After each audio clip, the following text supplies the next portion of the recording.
How are you? I'm good. How are Good, you? good, good. I'm good. I always love your eyewear. Okay, so I I used to have like 20/20, and then I think when I hit like 45, it shifted. But then during COVID, I had COVID, and it just like went downhill quickly. And so I have so many glasses depending on what I got to do. I think these hmm are better for the ring, the light ring. I don't know. Yep, yep, yep, yep.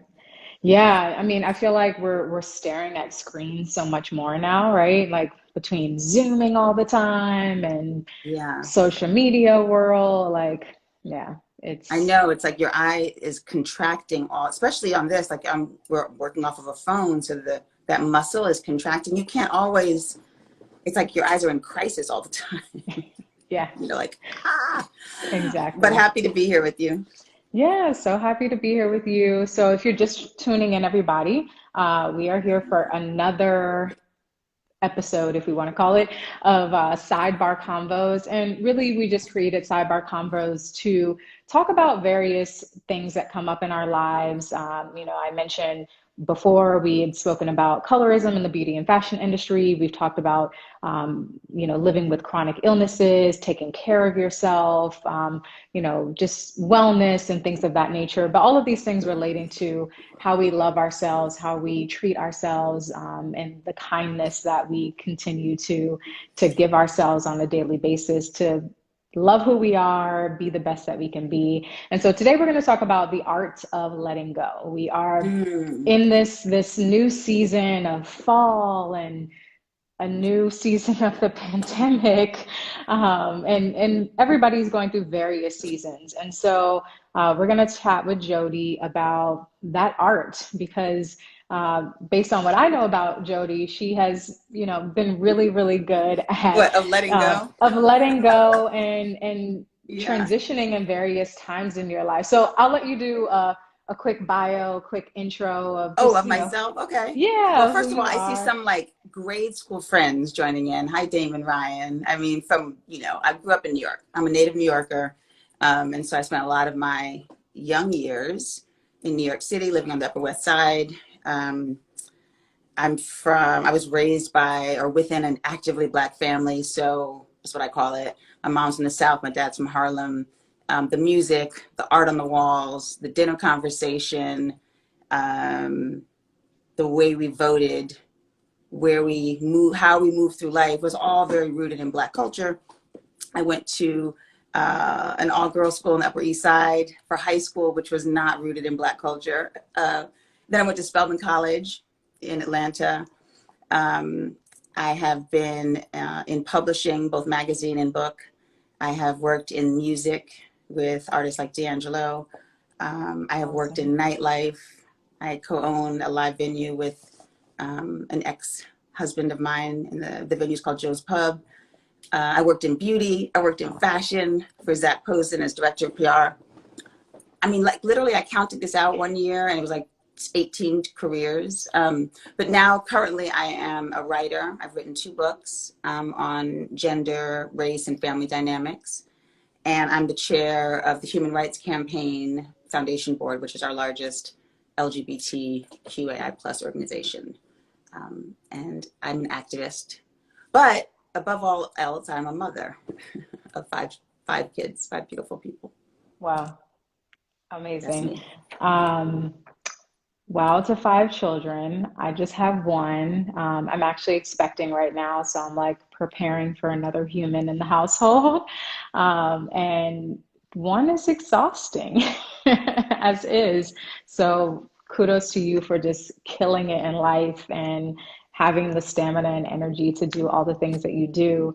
And that kind of leads me to my first question, which is just, you've had these various if you will, versions of yourself and, transitions from this career to that career.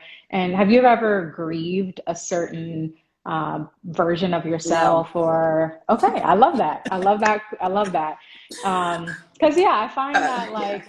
like at least for me, my first career was being in the entertainment industry, being an Yeah. artist and performing as a dancer. And then I transitioned into being the founder of Nude Barre. And that was like two different types of people. Like just being in boardrooms, being in meetings, pitching investors was like a different persona versus being on stage and being this creative being and feeling in a different way. That it was like a bit of a transition. I wouldn't say that I grieved the transition at all, but it definitely was a transition. So yeah, I was just curious I if understand there's what you mean by that completely. I yeah. think, I mean, I didn't add this, but I don't want to leave it off. I was a circus acrobat as well, and a gymnast, a competitive gymnast. And so Wow. that whole process of like using your body to perform and relying on your brain body connection, that was also in my trajectory.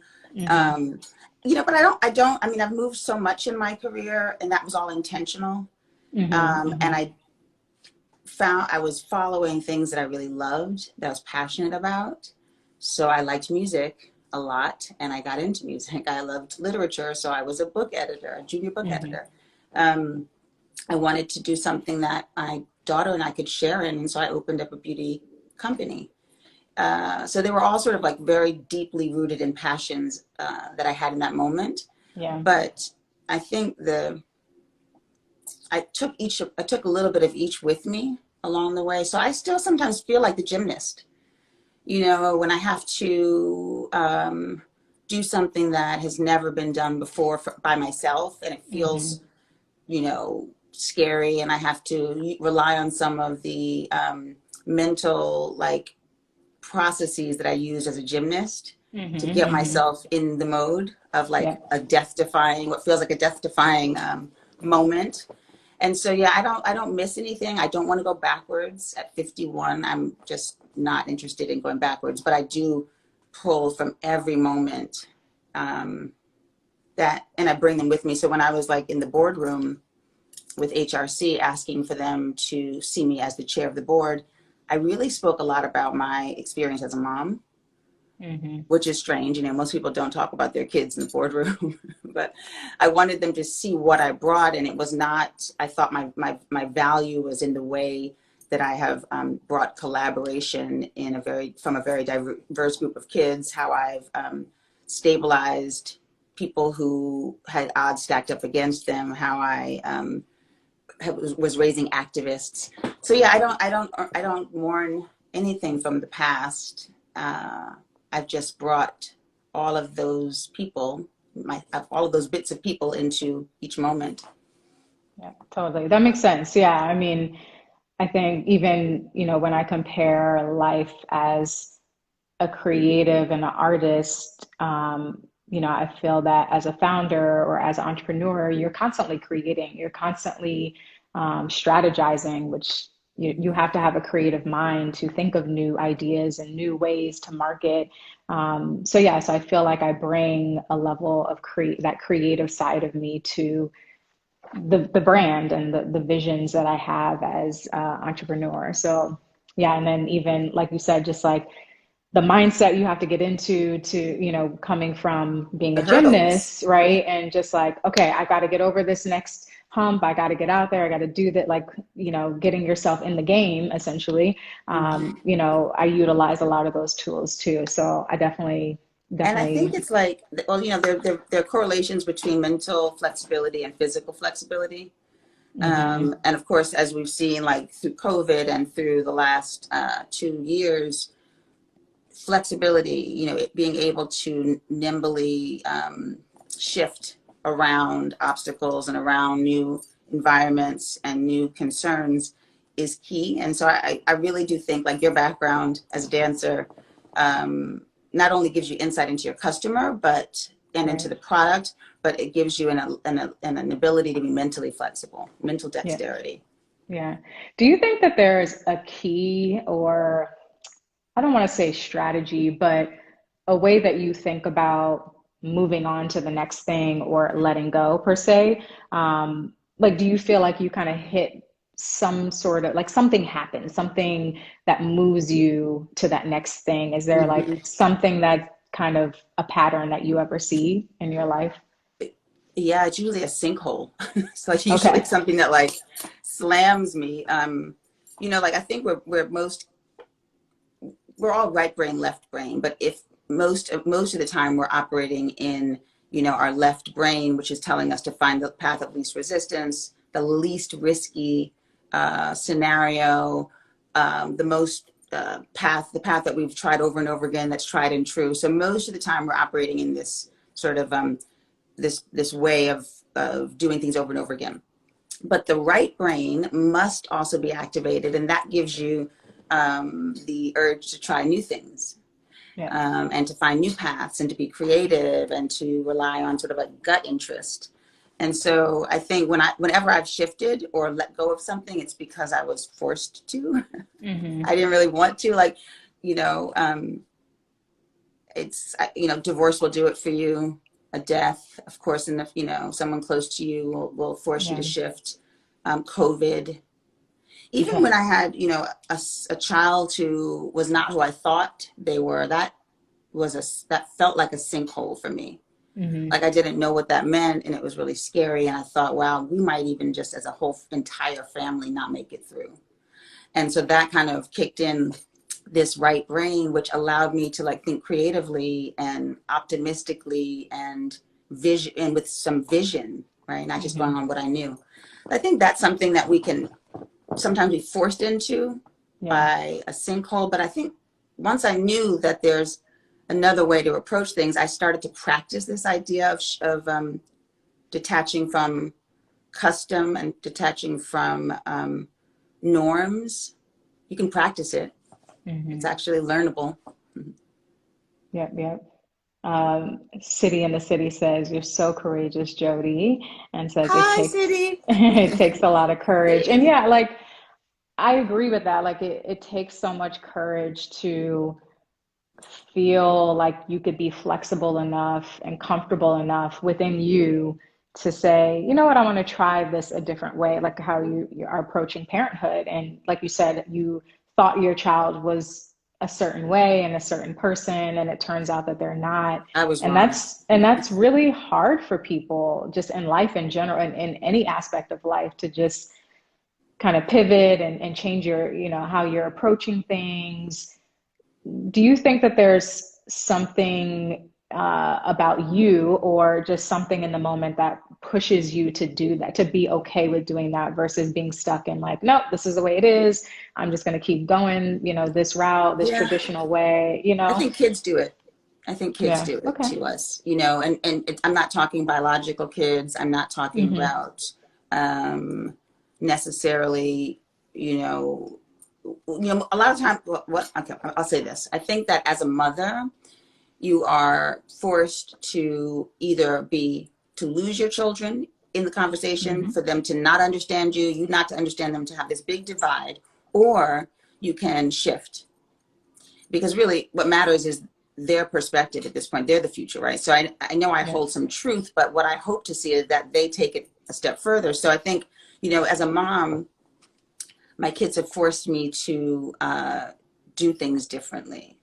Mm-hmm. And when I'm talking about mothering, I'm not even talking about biological mothering, or bigger people raising smaller people, or heteronormative. I'm just talking about a person who chooses to intentionally raise someone else. Yeah. I've seen, that happen in all forms.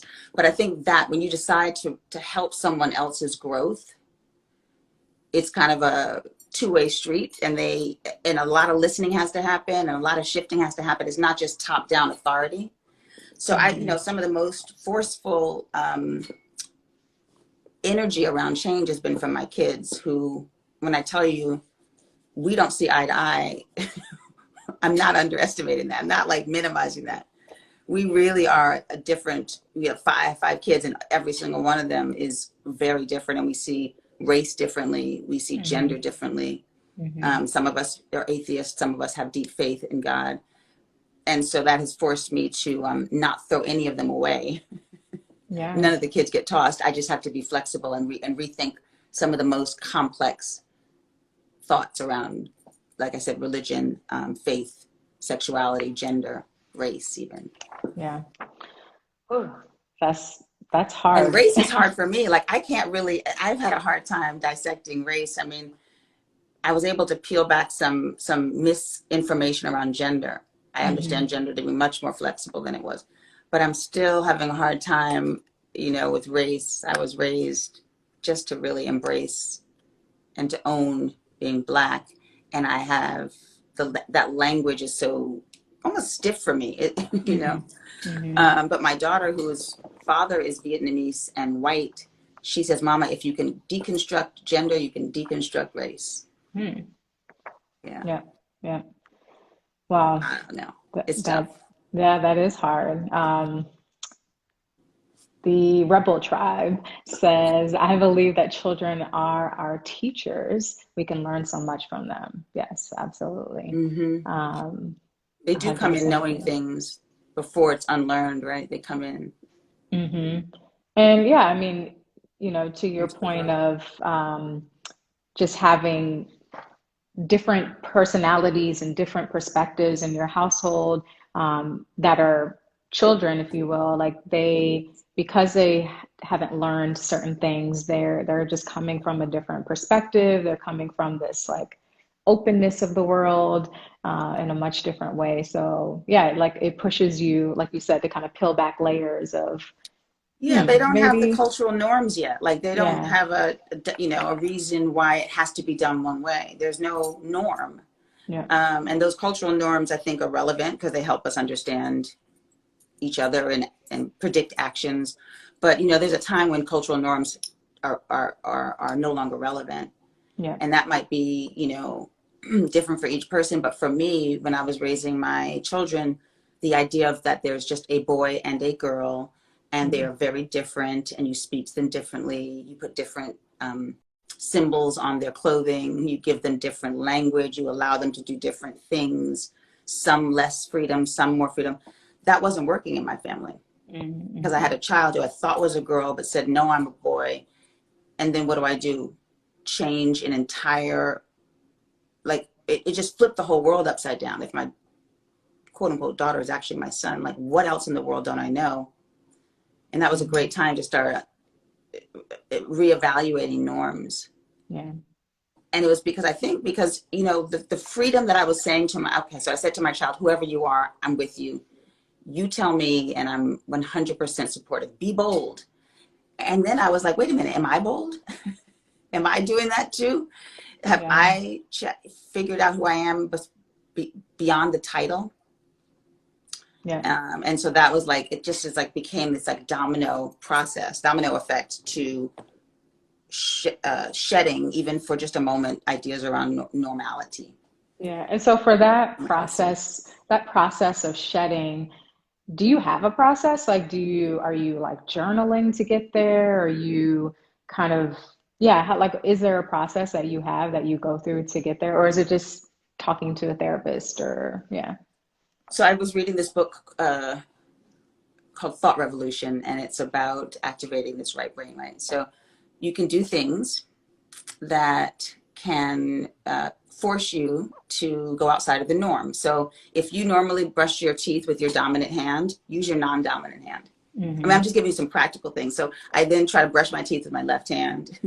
If I ask myself a question, like a burning question around life, like, do I do this or do that? I write in my journal with my left hand, Mm-hmm. my non-dominant hand, because you kind of get to the essence without all the fluff. You just kind of, it activates a form of creativity and a form of release. So if you want to practice detaching, start doing things with your non-dominant hand, your non-dominant foot. Little things. I step out of okay, so I sleep.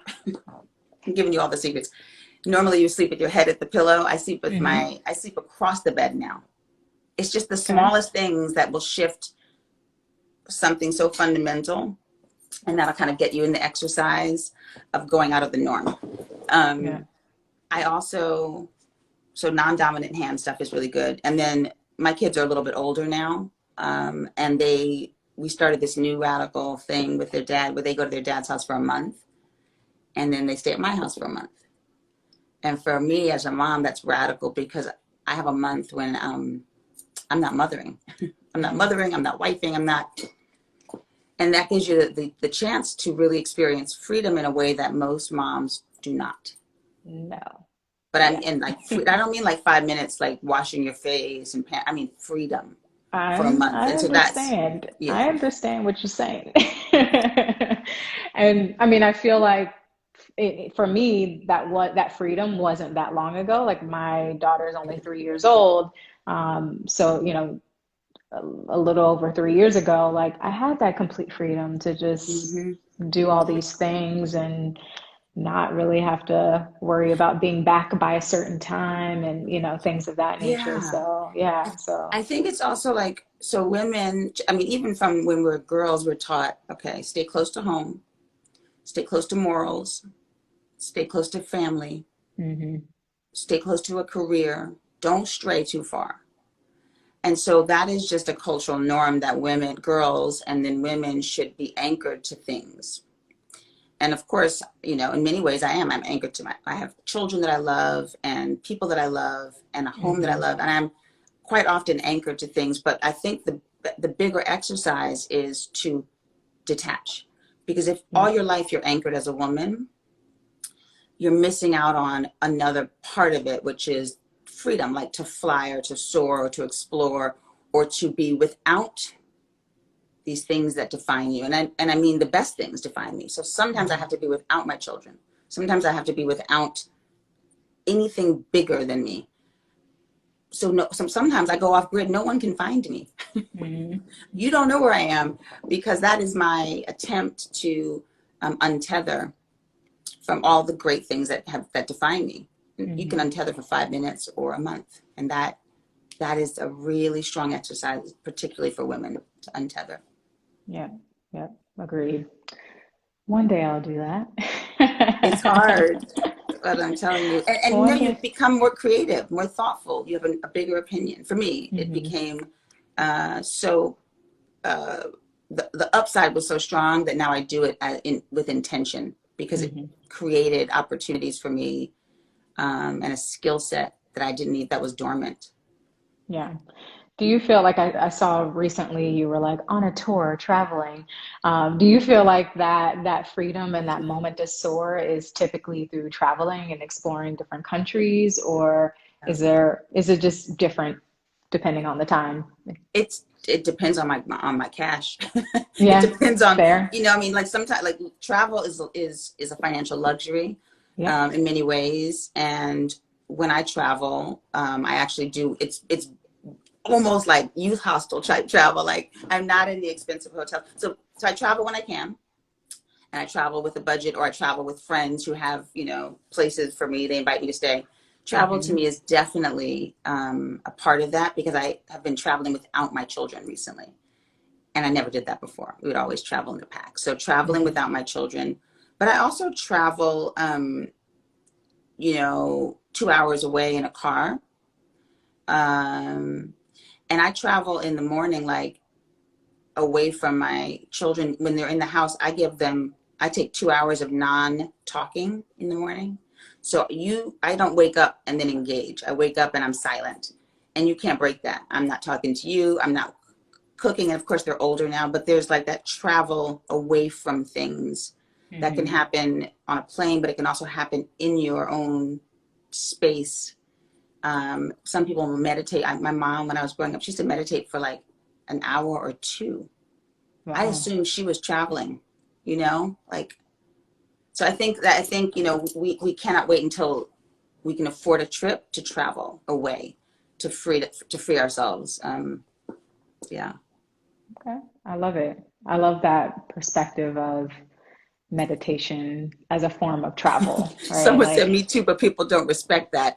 I just do. I don't, I mean, you're not going to get an answer from me in those first 2 hours of the morning. Demanded. I love it. Um, are there any like big lessons that you found with just, you know, letting go and figuring out how to let go? Like, what have you really pulled from any of what you've learned from this period in time? One that you don't sink. I thought I would sink when my kids were away. Mm, And it felt like shit when they would go to their dad's house in the beginning of the divorce. I would cry a lot, but I found that you don't shrivel up. You actually, you make stupid mistakes in the beginning, or you might cry a lot, or you might, I remember just I drank a little bit too much. But the lesson in that is you don't actually think that Yeah. there's a floor or a person that sort of like helps to catch you. I wouldn't say so much that I was saved by anyone else. I actually like learned that there's no one really going to save you. Like, it's just not gonna happen. You're not gonna get Yeah. saved by someone. So that was a lesson. No one's here to save you. And I felt really empowered by that. It's not pessimistic to me. Hmm. You go down 7 times, and if you get up 8, that's success, right? So just get up Yeah. one more time. Um, Another lesson is like, you got to there's such a body thing happening, like where we're not liking our body, or we're not comfortable with our body, or the body. I think we've asked the body to do something it's actually not meant for. Hmm. So we are comparing lashes and lips and hips and etc., wave density, so much so that we forget that the body actually works for the soul.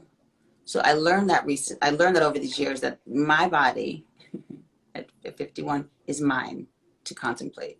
But you cannot start comparing it, and it's so hard. But you got to Yeah. study your own body. Yeah. Once you study your own body and love your body, it kind of like just it just gives you that self-love that people are trying to bottle and capture. Yeah. Um, So even within that, because yeah, that I definitely agree with that.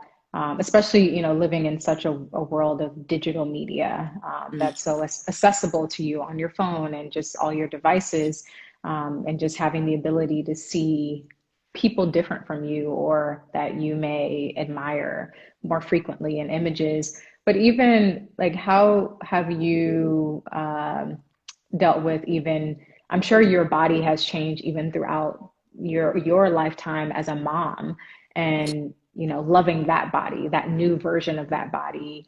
How do you approach that and feeling, you know, loving that?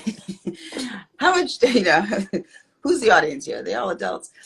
So how do I love my body? Well, I've always been active, and I run, Hmm. I stretch, I use weights, and a lot of that I do in the mirror because I like to look at myself. I like to see myself. Um, it's like, I don't know what it does a lot for me to watch myself work out. So I think that's helped me love the changes in my body. Hmm. I've always liked being older. So I've always liked older bodies and older minds and older women in particular. Couldn't wait to be 30. Couldn't wait to be 40. At 51, I thought I was 52 this year. Like, I love older people, and older women in particular. So I think, look, you gotta study your body. Hmm. You really have to study your body.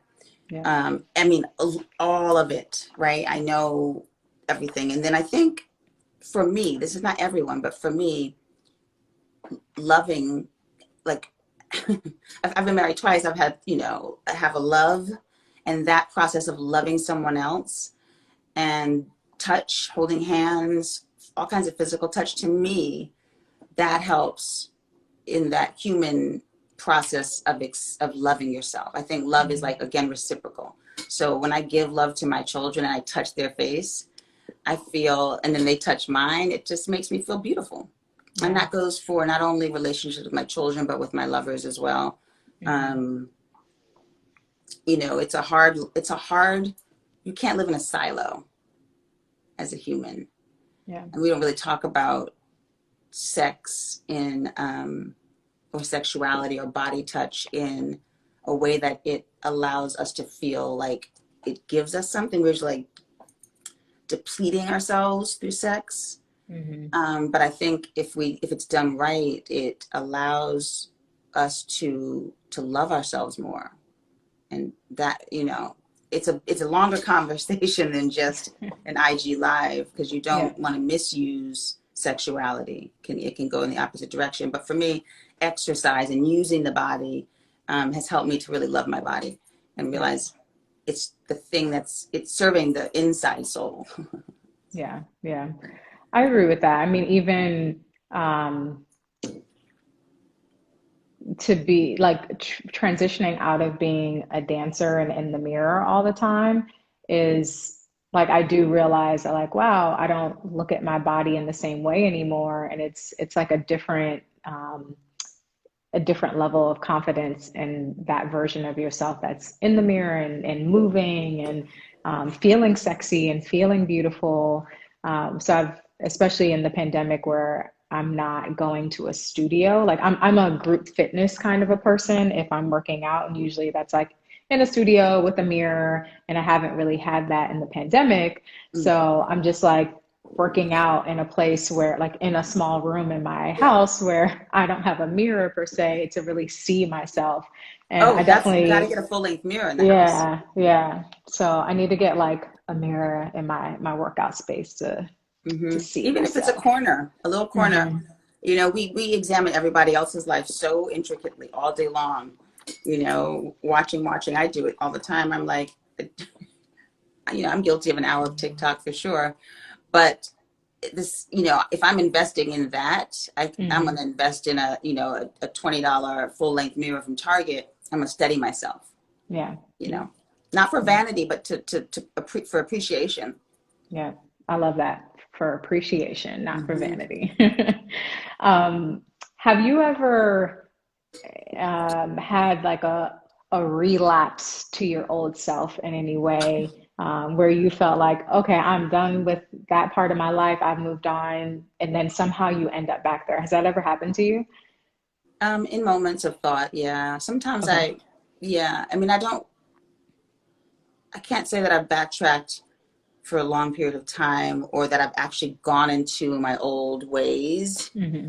um, in any significant way. But what I do have is like momentary lapses in, like, I want to believe in the pathology of these like fantasies around relationships, Hmm. and fantasies around the things that we are taught are so I mean, Black love, right? Like, there's all I've known is my love of other people who are Black, and Black. I've had Black husbands and Black lovers, so I understand Black love and I want it. But sometimes there's like a pathology around, like, it's going to look like this, or Hmm. if you went to Spelman and he went to Harvard, your life is going to be good. If you are the woman and he's the man, and you drill down in those norms, life is good. So sometimes, and I know it's not true. Life demands more Right. than that. Yep. But sometimes I'll revert back to, God, couldn't it just be simple? Couldn't it just be like a fantasy? Because the fantasy looks so good Hmm. on paper. So it's really like a momentary slip into, like, maybe I wish the fantasy could exist, but I don't really backtrack. So my life is so engaged, and I experiment all the time. So I'm never bored, and I'm never sorry about, like, the movement that I'm doing. I choose to move. So Hmm. yeah, that's not really me to go Yeah. back. Love it.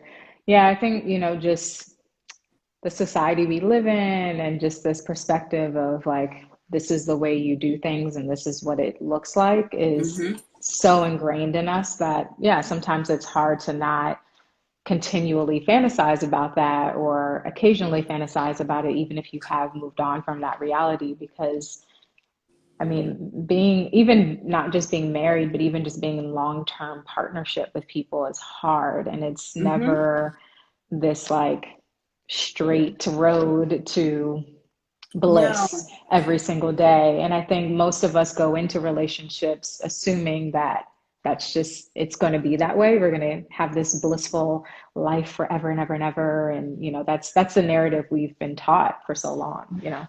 Yeah, it's like the most well-laid plans will have a plot twist. Like, there will be Yeah. something that just, and so I had this, so much of my life was planned in a good way. I mean, I went to Spelman. A lot of my family went to HBCUs, and I married someone I really loved, and we had children.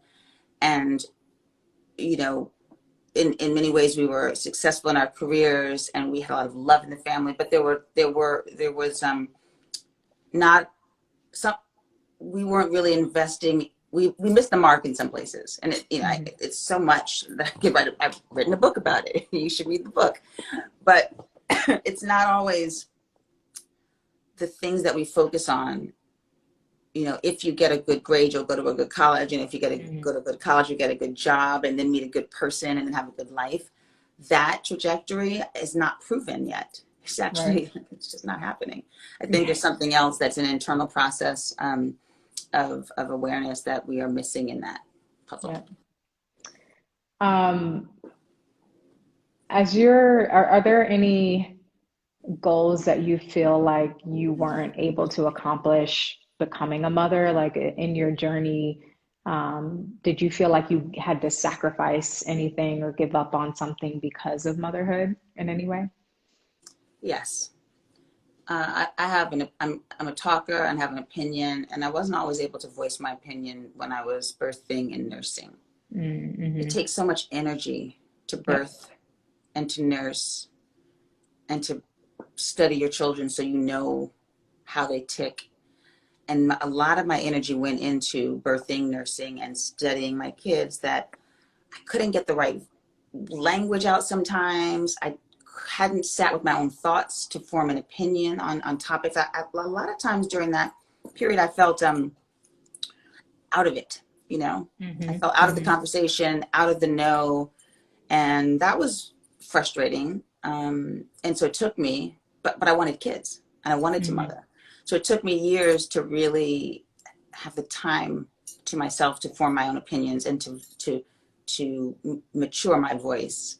Mm-hmm. You know, when people say just you can have it all, I guess, but not in the same, not in one moment. Yeah, not You at the know, same time. No, no, no, no. it's exhausting being a young mom, and so I think that when we ask when we ask people to birth children, we have to be very giving of space to them so that they're not X out of the conversation and X out of the rooms. We have to actually create space for people who are birthing children. Yeah, yeah, 100% agree. Yeah, a few months ago, we had a conversation on the sidebar convos on the Black maternal health crisis, and just talked about that a lot. Just like, those early days of, postpartum life and how hard it is and how isolating it is, and how a lot of times you feel like you can't really articulate yourself. You don't have the capacity, you don't have the energy. And yeah, so I love that you shared that just from your experience, like needing the time and needing the space to kind of come into this new version of you, plus have opinions about various things and have space and time to think about things and to Yeah. research things and read things. So definitely important. Do you Mm-hmm. feel like are there any moments, I guess, within your motherhood journey that you ever felt like maybe I shouldn't have done it at this time, or that the timing was off, or Of things within, like, in my parenting, or yeah, in your parenting, or even just yeah, I find that a lot of working mothers that I talk to are always, or even before getting to actual conceiving, are always nervous about all of a sudden my life is going to change, and is this the right time to do this? And will I regret doing it now because now I'm going to miss out on these other aspects of my life? Have you ever had any of those, like, I wanted to be a mom from early on. I wanted to be a okay, mom, a teacher, and a businesswoman.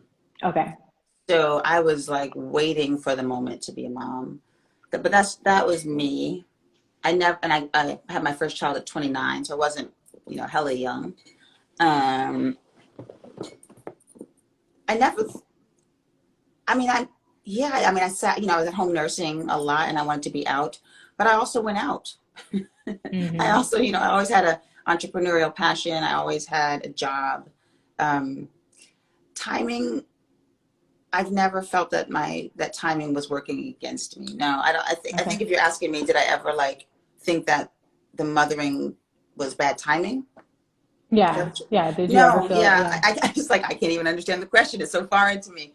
My children in many ways are my best assets. My mothering and the experiences that I've had mothering are some of my best skill sets. And I mother just as much as I am an entrepreneur, just as much as I travel. I travel a lot without my kids.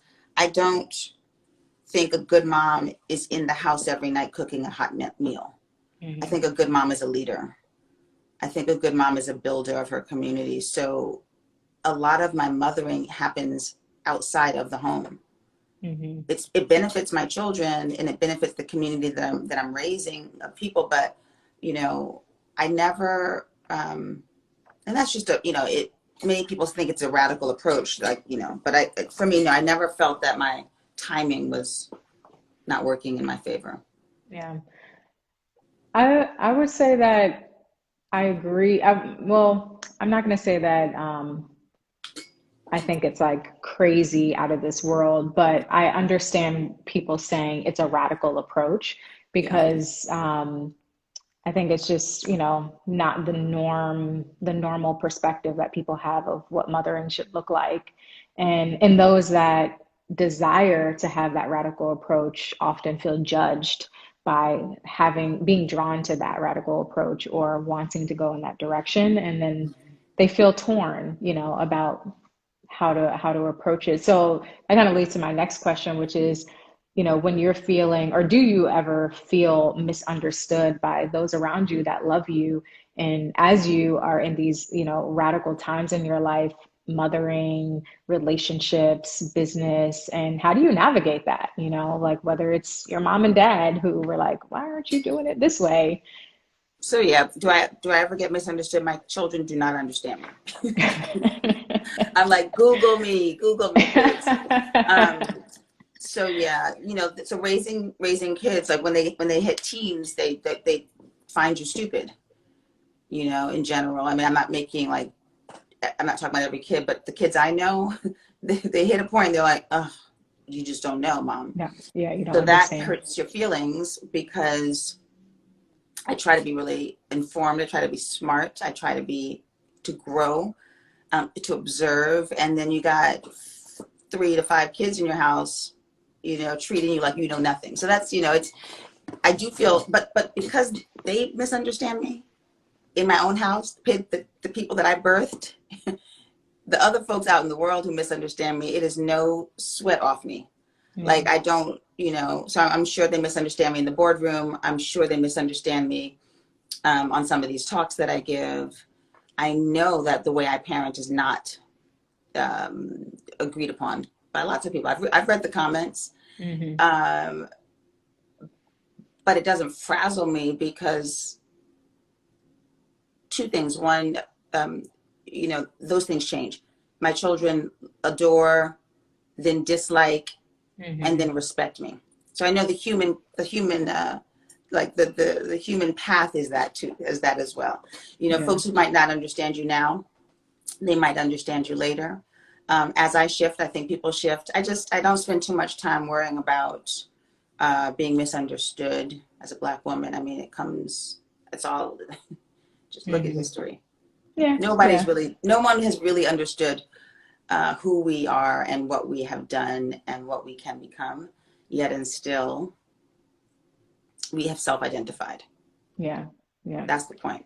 We've Yeah. self-identified. Yeah.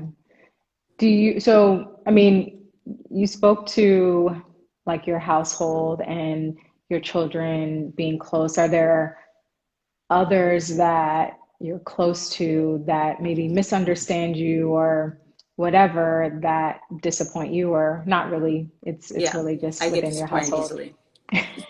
I think it's a Leo thing. Like my daughter's like, Mama, you think, you know, everyone is, you know, you get disappointed a lot. And I do because, you know, I want the world to be the way I want it. I Yeah, want, you like, what did expect Sade more. say?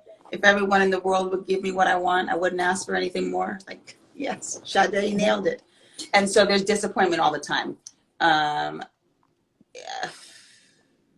you know, I've had some disappointments at work where what I thought was happening was not how I thought I was projecting myself, was not being read that way by everyone.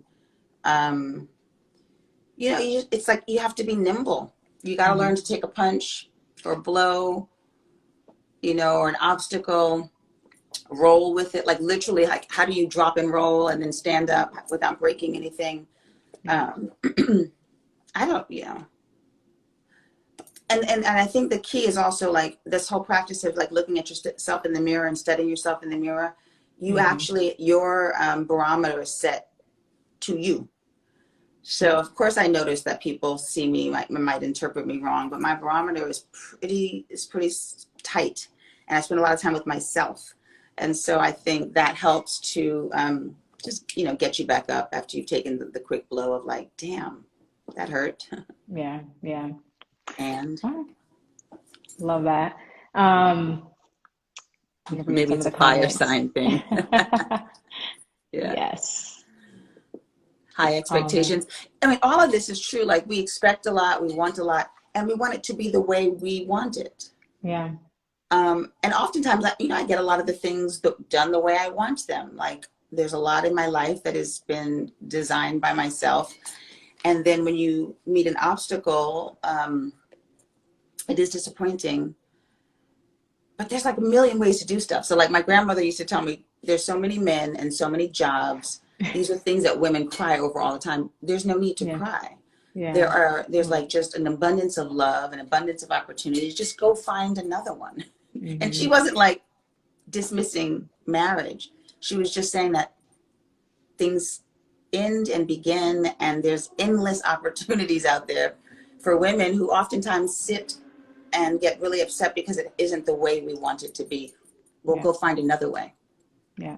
Go I find love another that. way. I love that advice from grandma.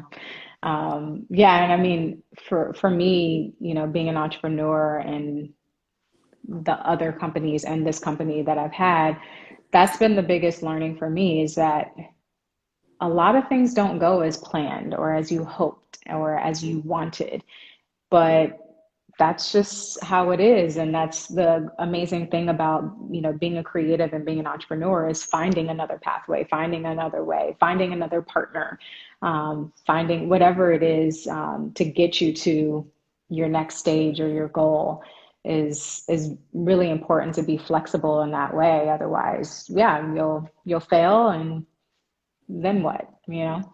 I Um, think sports can help us. yeah. Actually, I grew up in a family of athletes. So like my dad was like, if you can master tennis, you can master life. You know, stay Mm-hmm. limber, eye on the ball, cross court, slam it down their throats, you know, just there's an approach that sports brings to anyone who engages in it, but oftentimes our old school, you know, a lot of us don't use sports the way we should. And I think if we start to get into like tennis, I'll just use tennis because I know it, right? It forces you to bend down, to get low, to follow the ball with your eyes, to follow through, you know, with a Mm-hmm. swing, to Mm-hmm. like take it not only down the line but cross court, to try different, you know, techniques. It doesn't hurt to pick up a sport late in life, whether it's running or tennis or yoga. You will find some skills in that can help translate, that will translate in entrepreneurship. Yeah. Yeah. Yeah, I totally agree. Um, if you guys have any questions, those of you that are watching, just drop it into the question box while we still have Jody here. Feel free to ask away. 'Cause we're getting we're getting close to the end, but because I know Jody has stuff to do. So Dinner. if you have questions while she's here, please drop them in the question box. Shifting gears a little bit because we are a fashion company or, you know, a fashion brand.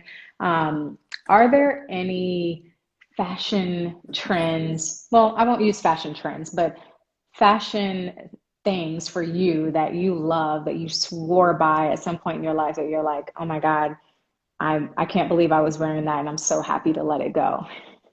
Oh my gosh. Someone asked me that same thing. Like, were there any sort of, you know, looking back on some of your fashion statements, what would you have told your younger self?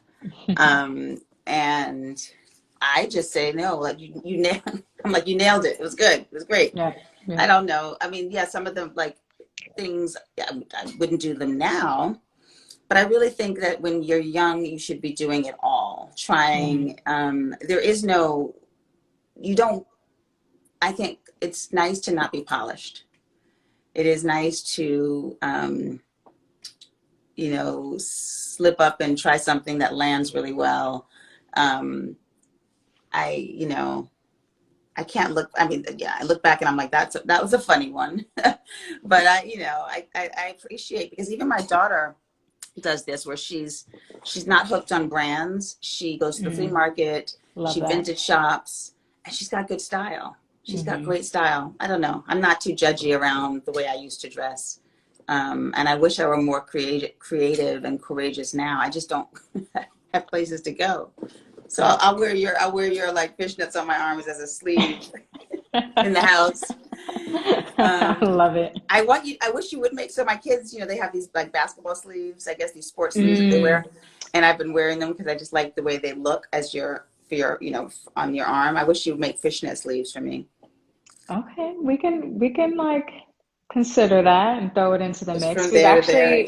We have been actually talking a little bit about the sports sleeve, Hmm. just a bit, because there's a need for that and some other options other than black and Yeah. whatever other colors that are out there.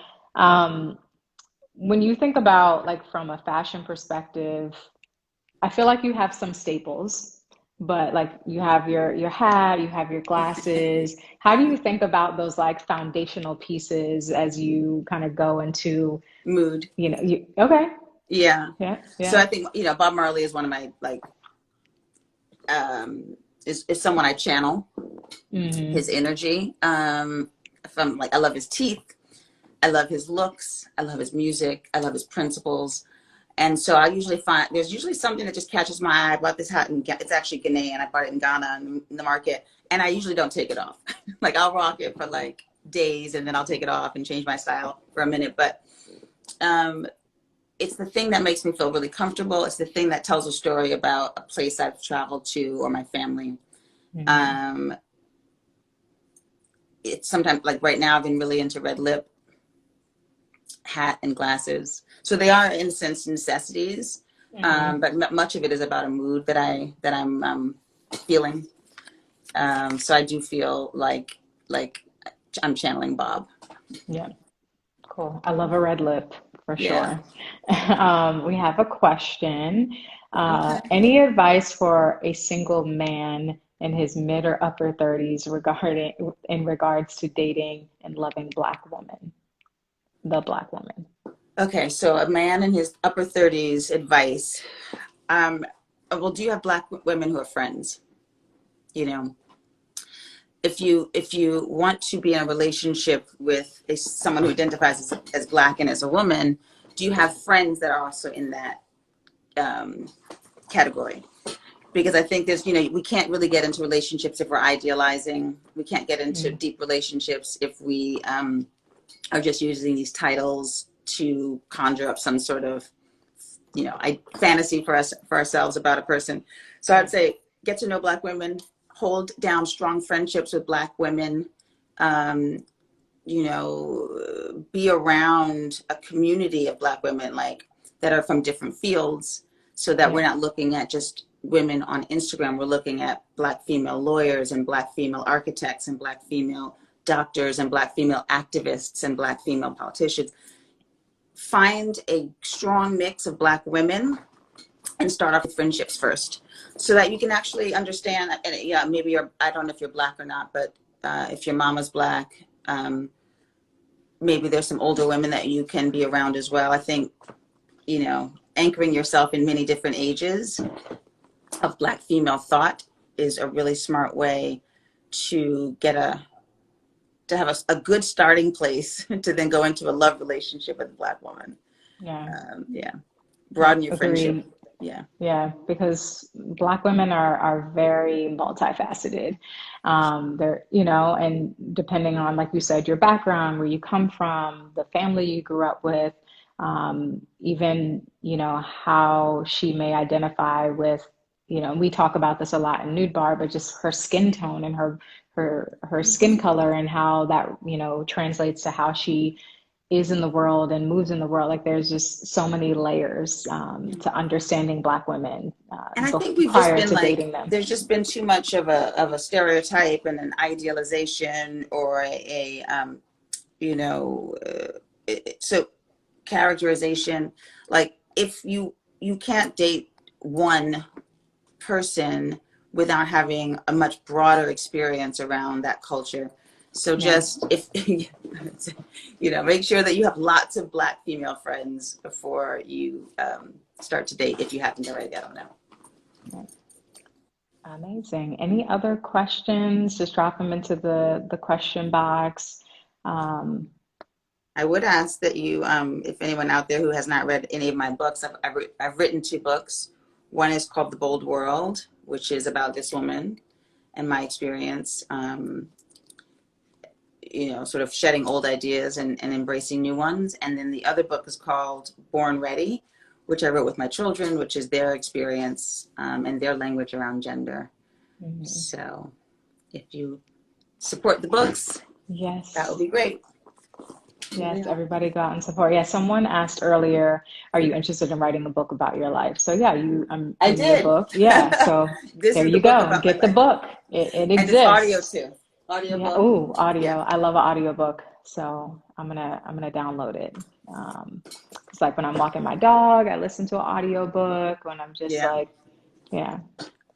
I'm so happy you had me on. I mean, I really have admired your company and admired the way you came into the business. Thank you. I'm really excited for fall, literally, so I can wear the fishnets and the Yay. bra, and I wear the bra all the time. But yeah, I really just want to say that the product, I mean, there's always a good concept, but the product actually is amazing. Thank you. Yeah. Thank you. Yeah, I put a lot of thought into every detail about the products. And even as we're launching some new stuff in the fall, which hopefully we could send you soon. And we just put a lot of thought and effort into making sure that it's amazing and that it's going to be functional and Hmm. that it's something that people love wearing. Comfort is always super important. So yeah, I'm so glad that you love the products. We got to get you a new bra. I know we were Yeah. talking about the I wore the it so I wash. wore the bra so often, and I took it with me to Switzerland to visit my daughter. I didn't know that the degree is so much different in the washing machines. I Hmm. basically just it was on like a boiling water in the washing machine and the color shifted. I still wear it, but I want the old color back. Yeah, yeah. We have to get you a fresh Thank one you. with some nice color. All right. Well, I Thank you don't so see any much. more questions. Thank you so much. It's been really, really great chatting with you and just like thank you for sharing your wisdom to our community, here at Nude Bar. And it's really great to have someone who's lived many lives to share with us and just like, the good, the bad, and to be so candid and transparent. Oh, one more question came in. Oh, One more question. okay. During your pregnancy and early motherhood times, did you have expectations for your girlfriends? While I was pregnant, well, I mean, I was an early mom, so most of my girlfriends weren't pregnant at the same time. They weren't mothers at the same time, and I wasn't really asking them for advice on mothering. I wasn't really reading.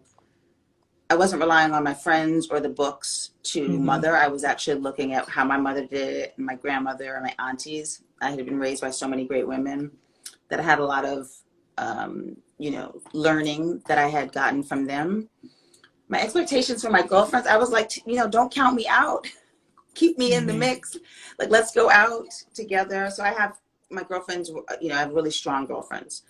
High school, college, and post college. It's a collective of women. We have never dropped any of us. Through pregnancies, we've stayed involved. Through divorces, we've stayed involved. My girlfriends are the aunties to my children. So when a woman walks in the home, my kids automatically say, "Hi, auntie." It's like we Hmm. got so many aunties. So yeah, my expectations were just keep me in the mix, keep Hmm. me central to this community of women. Don't look at me just as a mother, although that is probably one of the strongest things in my life. Remember me as Jodie.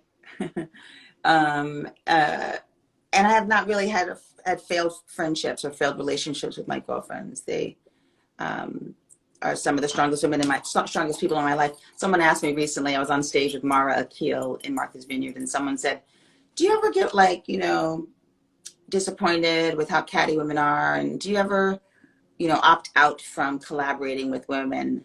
And Mara and I both looked at each other and I was like, no, I always collaborate with women. I lean into my female friendships. I rather rock out with women on pretty much everything. And that's where my friends, even through my pregnancies, even through my 5, children that I've been raising, the female friendships have been solid. Yeah. Yeah. Love it. A couple more questions came in. Oh, a couple more minutes.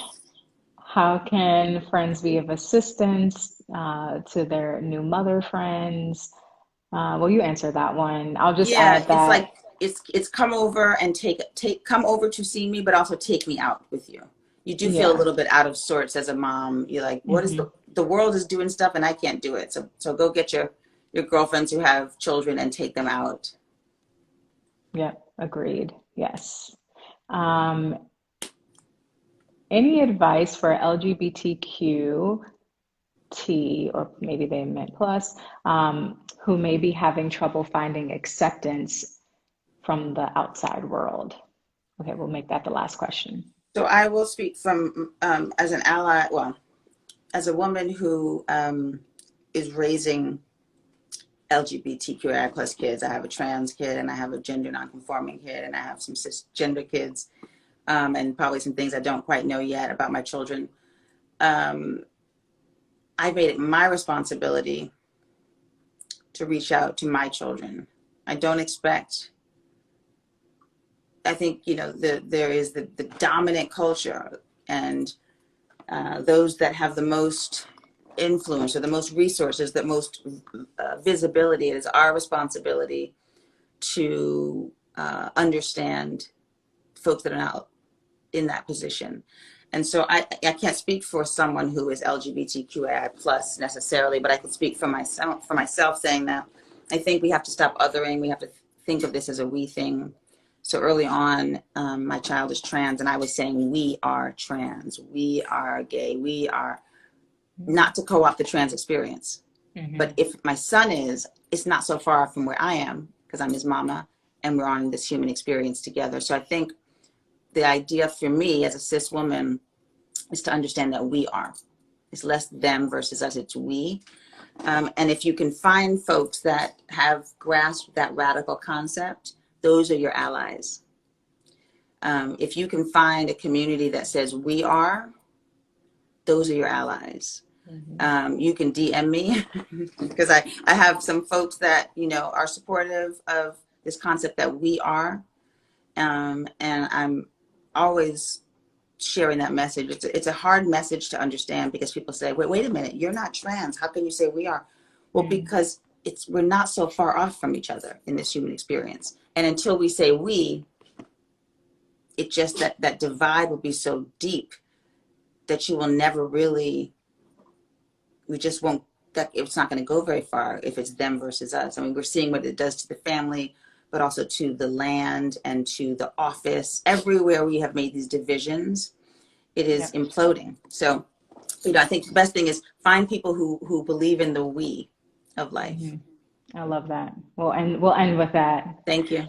Yes. All right. Well, thank you so much. And I'm sure we'll chat soon offline, off of this version of I'm Line. calling you tomorrow morning. Okay. Thank you so much for All tonight. right. Of Okay. course. Thank you. Bye.